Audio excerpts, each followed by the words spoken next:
തിരുവനന്തപുരത്ത് വിദ്യാർത്ഥിയെ കാണാനില്ല എന്ന് പരാതി. ചുള്ളിമാനൂർ ചെറുവേലി സിനി ഭവനിൽ ലതീഷിന്റെ മകൻ റജിനെയാണ് വൈകുന്നേരം 5 മണി മുതൽ കാണാതായത്. മനീഷ് മഹിബാലുണ്ട് തിരുവനന്തപുരത്ത് നിന്ന്. മനീഷ്, വിവരങ്ങൾ. ഉന്മേഷ്, ഇന്ന് വൈകിട്ട് 5 മണി മുതലാണ് കാണാതായിട്ടുള്ളത്.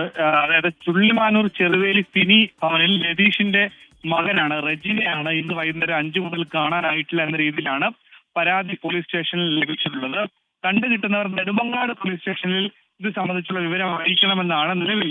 ഇത് സംബന്ധിച്ച് പോലീസ് തന്നെ ഇതുമായി ബന്ധപ്പെട്ട കാര്യങ്ങൾ അറിയിക്കുന്നത്. നെടുമങ്ങാട് പോലീസ് സ്റ്റേഷനിൽ ഇന്ന് വൈകിട്ട് 7 മണിയോടുകൂടി തന്നെയാണ് ഈ ബന്ധുക്കൾ അല്ലെങ്കിൽ ഈ രക്ഷിതാക്കൾ പരാതി നൽകിയിട്ടുള്ളത്. മകനെ കാണാനില്ല എന്ന തരത്തിലുള്ള പരാതി നൽകിയിട്ടുള്ളത്. വീട്ടിലെ മറ്റെന്തെങ്കിലും പ്രശ്നങ്ങളോ അല്ലെങ്കിൽ അങ്ങനെ പിണങ്ങി പോകുന്നതോ അല്ലെങ്കിൽ അതുമായി ബന്ധപ്പെട്ട കാര്യങ്ങളോ ഈ നിലവിൽ രക്ഷിതാക്കൾ പങ്കുവച്ചിട്ടില്ല. എങ്ങനെയാണ് കാണാതെ പോയി അടക്കമുള്ള സാഹചര്യം പോലീസ് പരിശോധിക്കുകയാണ്. ഒപ്പം തന്നെ ബസ് സ്റ്റാൻഡിലോ അല്ലെങ്കിൽ റെയിൽവേ സ്റ്റേഷനിലോ അതായത് ദൂരെ യാത്ര നടക്കാനുള്ള സാധ്യത കൂടി പോലീസ് പരിഗണിച്ചുകൊണ്ട് അത്തരത്തിൽ തിരുവനന്തപുരം നഗരത്തിൽ തിരുവനന്തപുരം ജില്ലയിലെ പല മേഖലകളിലൊക്കെ തന്നെ പോലീസ് ആ രീതിയിലുള്ള പരിശോധന നടത്തി. നിലവിൽ ആദ്യഘട്ട പരിശോധനയിൽ ഈ കുട്ടിയെ കണ്ടെത്താൻ സാധിച്ചിട്ടില്ല. അതിനെ തുടർന്നാണ് കുട്ടിയെ കണ്ടുകിട്ടുന്നവർ എത്രയും വേഗം നെടുമങ്ങാട് പോലീസ് സ്റ്റേഷനിൽ വിവരം അറിയിക്കണം എന്നുള്ളൊരു സന്ദേശം നെടുമങ്ങാട് പോലീസ് തന്നെ പങ്കുവയ്ക്കുന്നത്. ശരി, മനീഷ് മഹിബാലാണ് വിവരങ്ങൾ നൽകിയത്.